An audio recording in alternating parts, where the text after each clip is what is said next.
కాంగ్రెస్ సర్కార్ చేతగానితనంతోనే రాష్ట్రంలో కరువు పరిస్థితి తలెత్తిందని బోర్ల రామిరెడ్డి సహా ఇతర రైతులు విమర్శించారు. నాగార్జున సాగర్, శ్రీశైలం ప్రాజెక్టులు పొంగిపొర్లినా ప్రభుత్వ అసమర్థతతో నీళ్లను సద్వినియోగం చేసుకోలేని పరిస్థితి వచ్చిందని ఆవేదన వ్యక్తం చేశారు.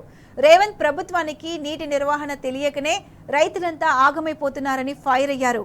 ఏపీ సీఎం చంద్రబాబు కేఆర్ఎంబీపై ఆధిపత్యం చెలాయిస్తూ నీళ్లన్నీ తన్నుకుపోయినా ఈ ప్రభుత్వానికి సోయి లేదని నిప్పులు చెరిగారు. సమైక్య పాలకులతో కోట్లాడినట్టే కాంగ్రెస్ నేతలతో పోరాటం చేయడం తప్పదని హెచ్చరించారు.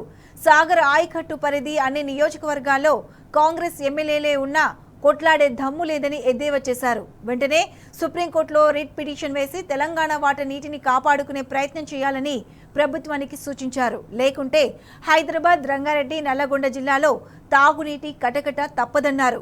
తెలంగాణ తొలి సీఎం బీఆర్ఎస్ అధినేత కేసీఆర్ ను కలిసిన రైతులు కాంగ్రెస్ పాలనలో సాగు, తాగునీటి కష్టాలను వివరించారు. కరువు కాంగ్రెస్ పార్టీ ప్రభుత్వం తెచ్చిన కరువుగా కనిపిస్తుంది. ఎందుకంటే దానికి అనుభవించిన వాడిని చెప్తున్నా. మన్నటి దాకా కూడా మా నాగార్జున సాగర్లో గేట్లు లేపారు 2 నెలల క్రితం కూడా. అయితే 2 నెలలు పట్టలేదు, నీళ్లు మొత్తం ఒడిపించారు. దాన్ని పూర్తిగా చంద్రబాబు నాయుడు గారు కేంద్ర గవర్నమెంట్ను చేతిలో పట్టుకొని కేఆర్ఎంబీకి వీళ్ళు రాసిచ్చిన విధానాన్ని బట్టి మొత్తం నీళ్లు మొత్తం తోడుకపోయారు అక్కడికి. అటు శ్రీశైలం నుంచి, పోతిరెడ్డిపాటి నుంచి కావచ్చు, ఇటు సాగర్లో కుడికాలం నుంచి కావచ్చు, నీళ్లు మొత్తం వాళ్ళ వాటాన్ అనేది లేకుండా తోడుకపోయారు. ఇప్పటికి లేవు, డెడ్ సౌజీలో పడ్డాయి. ఒక నెల 15 రోజులు అయితే హైదరాబాద్కు తాగునీరు కూడా రావు. అంత దుస్థితి వస్తుంది ఈసారి. ఎందుకంటే 10-12 ఏళ్ల కింద పోయినటువంటి కరువు ఇవాళ కళ్ళ చూస్తున్నాం. సాగరు ఎడమకాల కింద టేలియాండ్ వాళ్ళు, చివరాయకట్టు వాళ్ళు పూర్తిగా ఎండిపోయి అరివస తీస్తున్నారు. ఇవి ఇంకా చాలా దుర్భరమైన పరిస్థితి వస్తుంది. వీళ్ళకు పాలనా దక్షత లేదు, పరిపాలన విధానం తొలిస్తలేదు. ఎందుకంటే ప్రాజెక్టులు నింపి వాటిని వాడే విధానం రావట్లే వీళ్ళకి.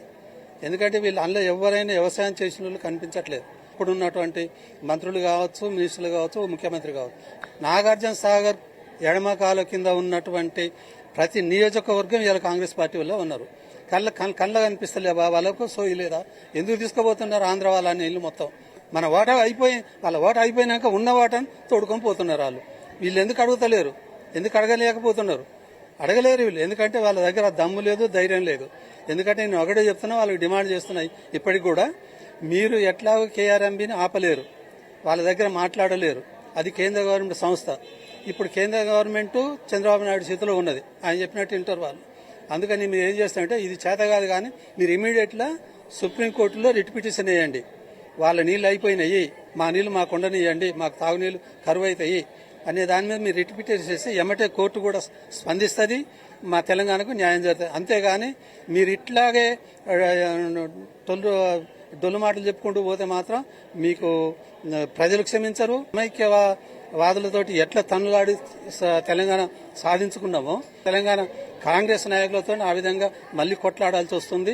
ఇది జాగ్రత్త, మీరు ప్రజలు క్షమించరు. మిమ్మల్ని కేసీఆర్ సార్ని కలిసాను ఇవాళ. ఏ సంగతి ఎట్లుందంటే, ఏందయ్యా మళ్ళీ ఎంపటోతిని వచ్చిన పరిస్థితి.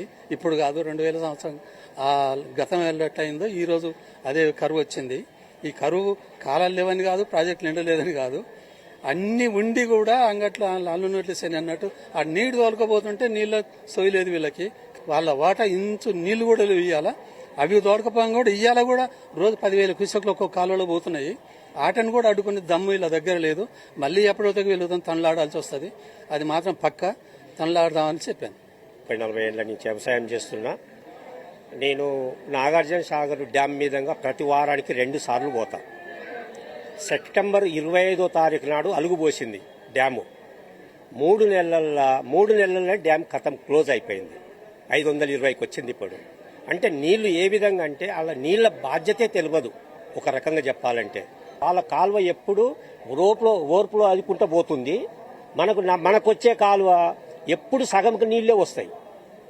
ఆ విధంగా డ్యామ్ల నీళ్లు కథం చేసిండ్రు. హైదరాబాద్ కానీ, నల్గొండ డిస్టిక్ కానీ వీళ్ళన్నిటికీ నీళ్ల ఎద్దడి ఏర్పడుతుంది. మిషన్ భగీరథ నీళ్లు వచ్చినాయి కదా, అవి కూడా రాకుండా అవుతాయి మే నెల వరకు సాగర్.